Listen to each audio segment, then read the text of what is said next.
Hey, YouTube people. Wow, this is my first live stream direct into YouTube. Previously, I've done them into Facebook, or I've done like a pre-record video, but I decided to come out today, out of the house and into the forest, and just talk a bit about what's unfolding. So, this is the first live stream that I've done since, I think, 26th of October. So probably about 2 weeks ago now. And I really realized, I think the last live stream I did was Rachel's Rabbit Hole Roundup. And I really realized that I needed to kind of detach, detox, go deeper, and really get to a much clearer, intuitive understanding of what is going on right now. And obviously, since that last live stream, huge amounts have unfolded. On a metaphysical, esoteric level, we had a very powerful full moon on Samhain on the 31st of October, on Halloween. And then, of course, we've had the presidential election on Tuesday, as Mercury was stationing. So when Mercury stations, it actually stationed also. I'm going to have to watch my step here because I'm coming down through the forest and it's quite steep. And I'm here with my dog Kobe as well. You can see him just there. So the last time that Mercury stationed on a presidential election day was Al Gore v. George Bush in the year 2000, as I understand it, and the results weren't actually known until, and it was a very close year, the results weren't actually known until, I think, December. So it's a very interesting scenario that's unfolding, and also, of course, all of this unfolded on November the 5th. All of this sort of uncertainty and the saber rattling as it became apparent that Trump was going to contest the election results and take legal action. Hold on, I just need to control Kobe here a little. So you're going to have to bear with me, and this is one of the big teachings actually, just to slow down the energy. Slow down the energy a little, take some pauses. So easy to get pulled into fight-flight response at the moment, and we need to create that space just to pause and to breathe so that we can question what's going on. So yes, remember the 5th of November, the gunpowder treason and plot. I know of no reason that the gunpowder treason should ever be forgot.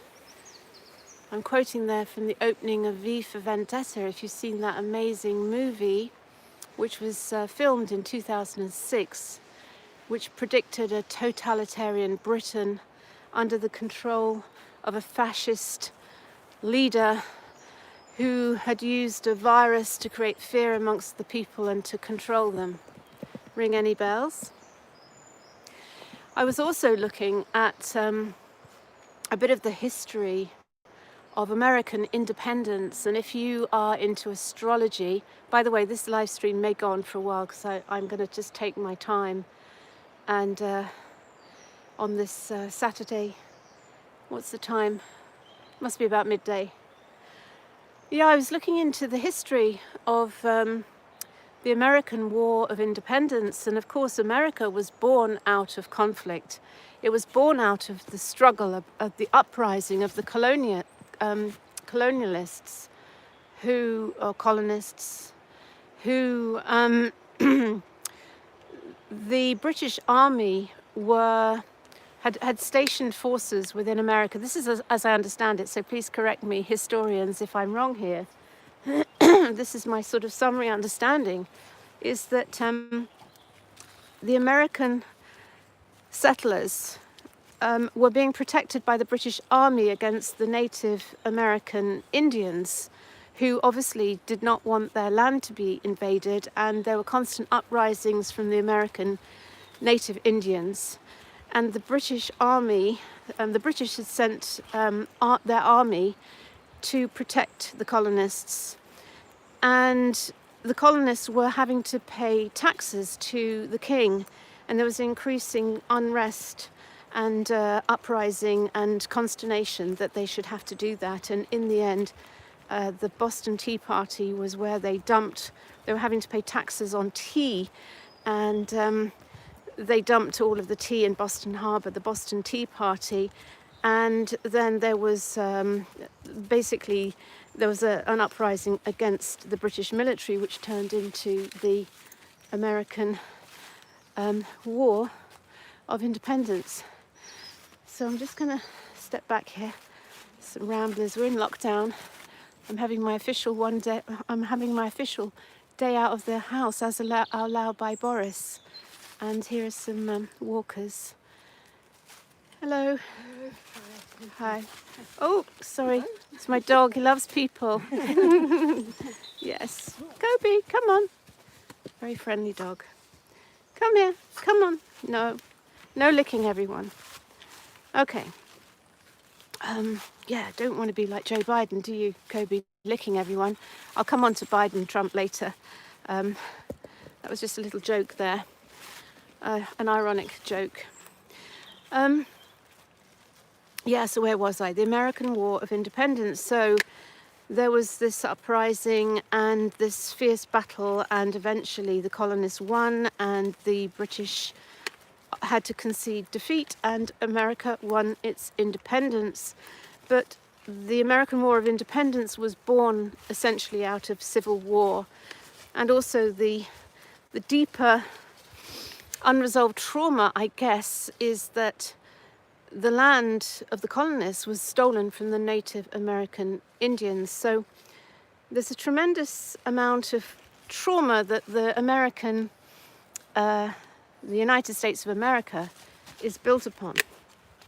And if you know anything about astrology, America is going through its Pluto return, which goes, it's exact in 2022, but as my co-creator of Source, Kevin Stein, he was explaining this on Thursday night, if you saw the Source Evolutionaries discussion, that by the time that Pluto return is exact, the job's already been done. So it's really interesting to see America descending into a form of civil war, because America is a nation which is now divided in the same way that England was divided through Brexit.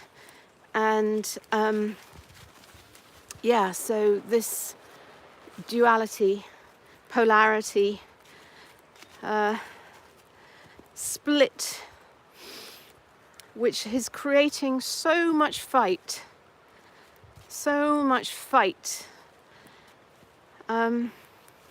It's all-consuming at the moment, and certainly I have been attacked quite viciously on Facebook yesterday and this morning.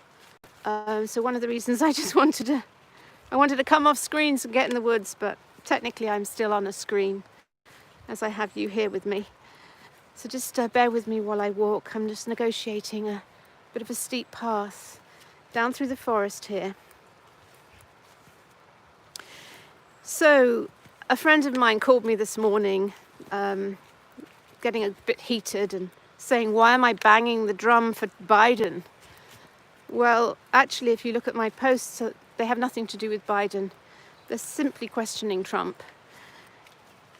And of course, Trump has positioned himself as the Messiah, as our savior. And I'm simply questioning. I'm questioning whether either of those presidential candidates is the savior. And the simple psychology of all of this is, and if you are a mother, you will know this, if you want your children to go to sleep and to go to bed, You don't say to your children, would you like to go to bed now? Because the answer is always no. The thing you say is, would you like to put on your red pajamas or your blue pajamas? And this is where we're at now. We've been duped into pouring all of our energy, so much energy, on whether we want the red pajamas or the blue pajamas. No one is actually questioning, do we actually want to go to sleep yet? So this is the thing that, for me, is the bigger issue now. And that is not, should it be Trump? Should it be Biden? Should it be Boris? Should it be Keir Starmer? Should it be the con party or the lab party? I think the bigger question is, how do we want to live on this planet? And every teaching that I have had has been about how do we come back into harmony? How do we come back into harmonic resonance? How do we come back into balance? How do we come back into balance with nature? And it was quite an interesting thing, because I realised through the whole of the lockdown and this year and since March and the trauma, and I've been through a lot of personal issues as well. And a big thing in trauma healing is resourcing. You resource yourself, you resource yourself. And I realised I'd been resourcing myself a lot through just comforting things. A nice big cup of tea, first thing in the morning, English breakfast tea. I mean, my dad always used to bring me that when I was little, so that's always very comforting. So to not have a cup of tea in the morning was a big wrench. And as I was feeling into that craving for a big cup of tea, I realised that what I wanted more than a big cup of tea was actually, I just missed my dad. Just, feeling a lot of grief and sadness that he's not here, Got no dad I've got no mum and dad to go home to, basically. It's just me and, I've got my own family now, so I'm not going to go into a poor me, because I am massively supported by amazing friends and spiritual teachers and my 5 beautiful sons and this amazing little dog who's been sent to help me reconnect to nature, help all of my family reconnect to nature, to get off screens, to get off and my boys, this is the antidote. Kobe is the antidote to get off screens and get into nature, to come out into the forest, out into the fields, down by the river. We're coming to the river now, so it might get a bit noisy because there's been so much rain. The river is very high at the moment. So unplugging from toxins. So the other big one is a nice mid-morning, a nice big latte. Yeah, that was a big craving. But again, that was a real reminder of my childhood, because my dad used to make my mum a big latte at about 11 o'clock in the morning, which coincides with my cravings. So that is a kind of gesture of self-love in a kind of strange way. So that was another big one to unplug.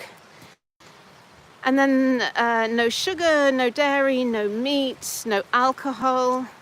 That kind of point you get to at about 6 or 7 in the evening, where you just think, it's been a tough day. Let me just pour myself a drink. So that was an interesting one. So it's been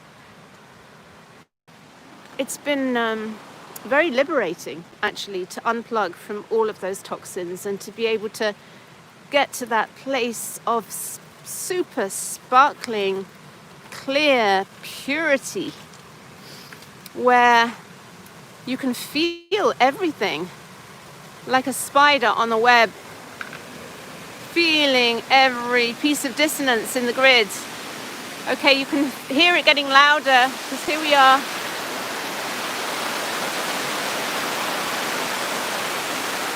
By the river.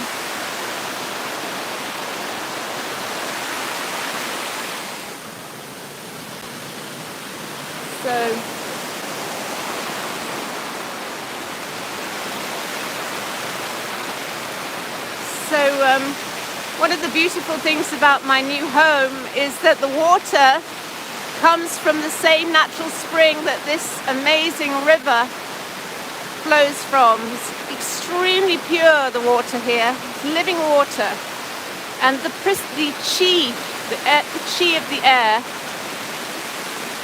the energy here, I should say, is absolutely pristine. So this particular part of nature is so beautifully unspoiled. Everything in balance. Very little pollution, very little toxin, very little litter. So it's amazing to come down here. I'm having to spin round here because Kobe's literally running rings around me. There we go. He's a little tracker. His giant ears, sniffing, tracking, sensing, with all of his dog senses. So last night I felt inspired to watch David Attenborough's A Life on This Planet. I'd seen it and a few people had mentioned it, and I finally thought I'm just going to sit down last night and watch A Life on This Planet. And if you haven't watched it already on Netflix, I really recommend you devote, I think it's probably about 90 minutes long. What an amazing documentary, what an amazing man, what an amazing life. And so if I had to choose anyone for President of the United States, if it were possible, in fact, if I had to choose anyone as leader of the world right now, I'd probably choose David Attenborough, or someone like Marianne Williamson, who tried to run, but soon discovered that becoming American president, winning power in America is all about money. All about money, power and control and truth. And if you watch A Life on This Planet, it will bring it home to you very clearly that all of the destruction of this planet at its root is capitalism, the desire for money and goods and consumerism and making more and growing more and cutting down acres and acres of rainforest to plant palm oil, destroying the natural habitat of all of the creatures the amazing, beautiful creatures that we share this planet with, draining the seas of their fish, destroying natural habitats, dumping our toxins in the ocean. And it was quite interesting because one of the excerpts from the movie towards the end was David Attenborough speaking at the World Economic Forum at Davos and showing a film of the natural destruction, and the audience, the delegates in the audience in tears. So you can see, and just tuning into that event and the power of David Attenborough and his message, tuning into that, you can see, and I have compassion, I have absolute compassion for why Klaus Schwab wrote or created the Great Reset, the idea of, or the question, how do we resolve this issue? So that's a big question. We all have a vision of the world that we want to live in. And hold on, I'm going to have to pause now because there's another dog coming. So just hang in there. Hey, Kobe, come on, darling, come on. There's a doggy, yeah. Come on, yeah, come away. Come away from the gate. Let these people through. Hiya. Is he okay? Yeah. Oh. It's just a little poodly creature there. Come on, Cobes. Okay, do you want to go? Should we want to walk a bit further? Should we go in the field? Okay, let's see if we can find some cows. Okay. Oh, daisy. Oh. Okay. Hey. So, thank you for bearing with me. Yeah. This isn't snappy and to the point, but intentionally so. It's nice to have some spaciousness, some pauses, just a little bit of silence. A few pauses just to gather my thoughts and take a few breaths. It's very misty here in the peaks today, and the sun is behind the clouds. It's kind of just like a white blob. See if you can see that up there. Maybe you can see that? Yeah.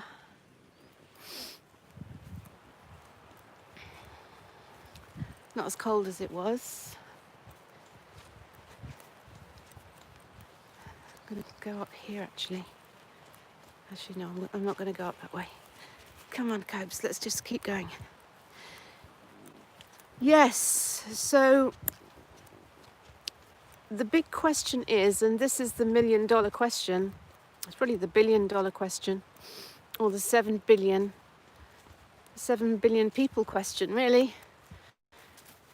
If you just want to consider all of the humans on the planet, we've literally doubled in the population since David Attenborough started his, since he was a boy, actually. Kobe, come on. Come on. Just move out of the way.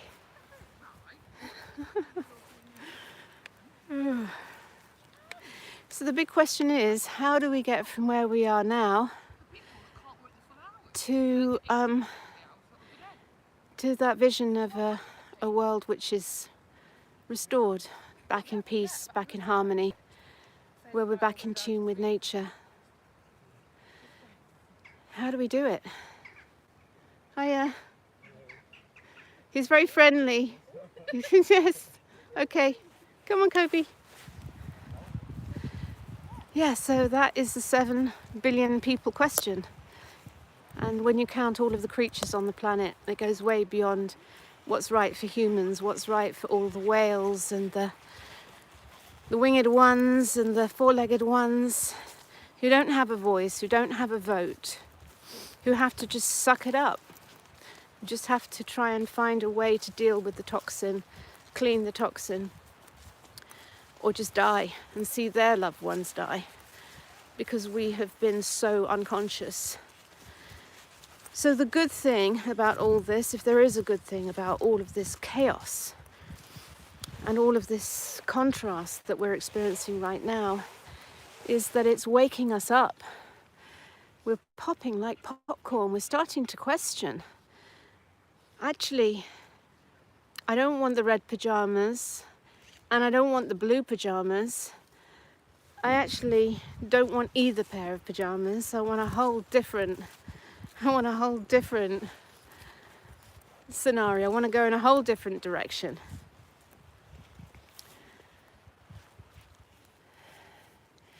So this is the question that I'm asked a lot by people who comment, and I have so much positive feedback on all the videos I've made, and I just thank you all to everyone who's commented. Thank you to all the emails. I mean, I haven't been able to reply to them all because there's just so many, but I do really appreciate all of your comments, and I do read them.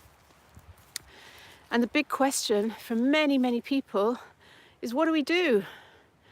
So we all know that there's a big problem. No one quite knows exactly what the problem is, but you'd be crazy not to realize there's a massive problem on this planet right now, whatever shape or form you think that that is. We're out of balance. We're out of balance. So the big question is, what do we do? And that's what people have been asking me. Yeah, okay, so what do we do, Rachel? What do we do? What action do we take?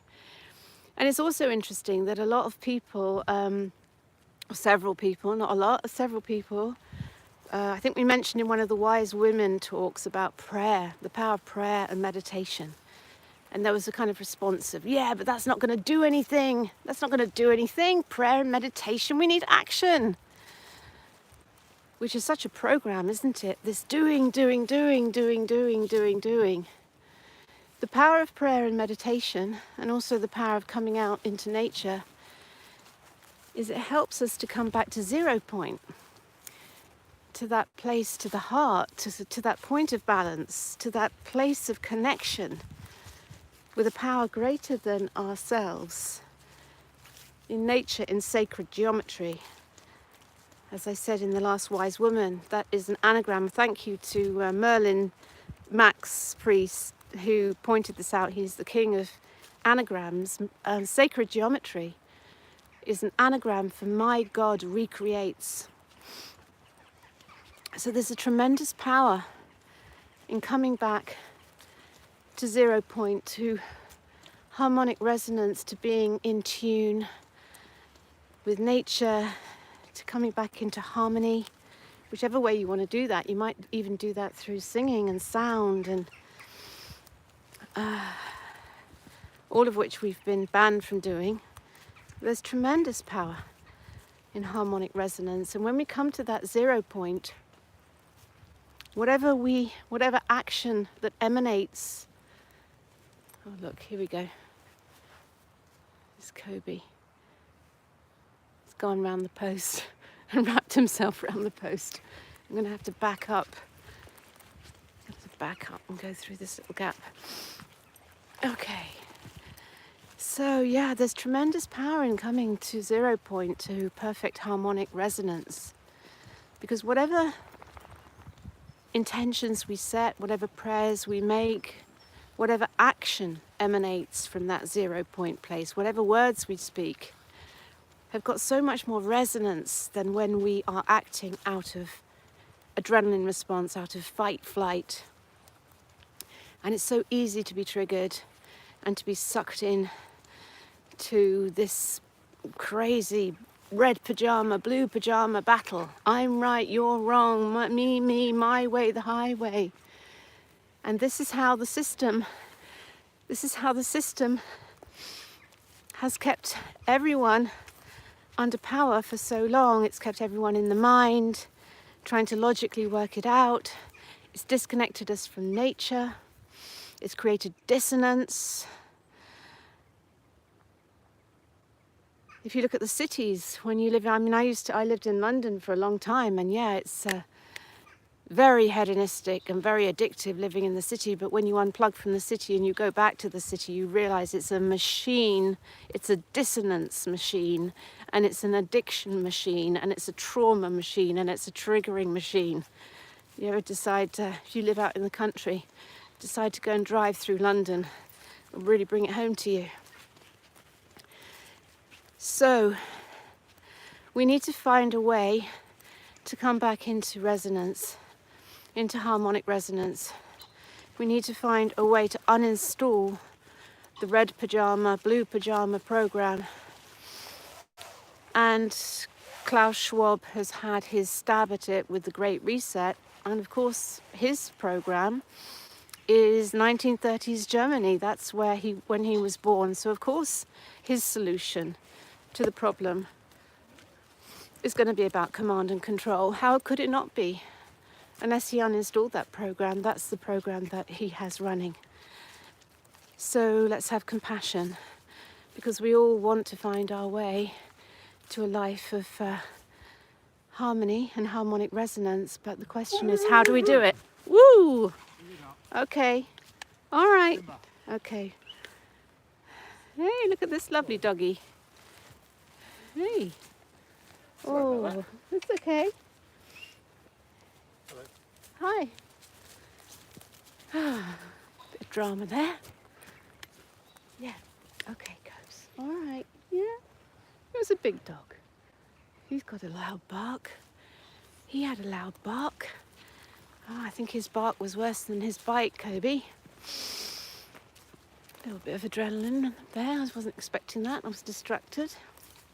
Take a few breaths, calm my nervous system. See, the dog, he shakes it out. If you notice dogs and pheasants, and when they get shocked, they shake it out of their nervous system.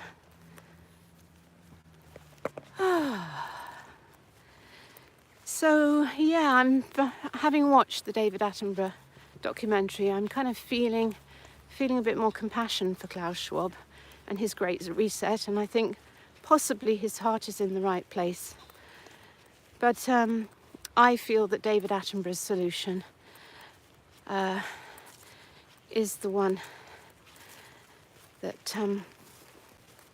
is going to bring the planet back into harmony, which is tuning back into nature, not moving further away from it, not going down this transhuman command control agenda. Let's reawaken to nature. Let's start tuning in, connecting back in to the queen of the forest, to the queen of peace,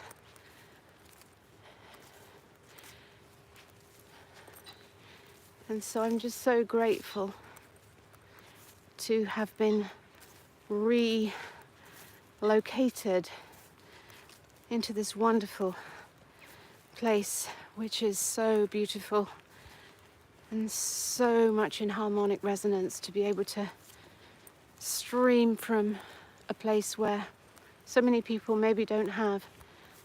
Well, I think we all have actually. We all have access to places like this, or pockets of places like this, you know, little parks, or just sitting by the river, or in our own garden, or creating sacred spaces, creating pockets of resonance. And really,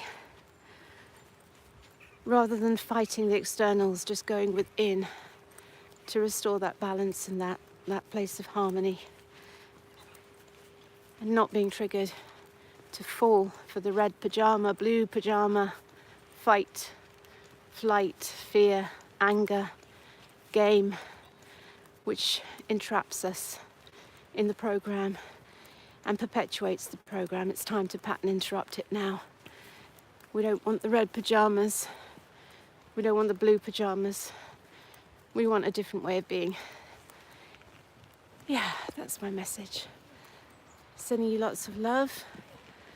And how am I gonna... Oh my goodness, I don't even know how to end this live stream.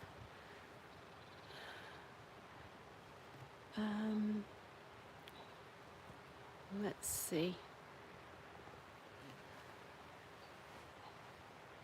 How do we end this, folks? I'm going to be perpetually on live stream until I can work this out.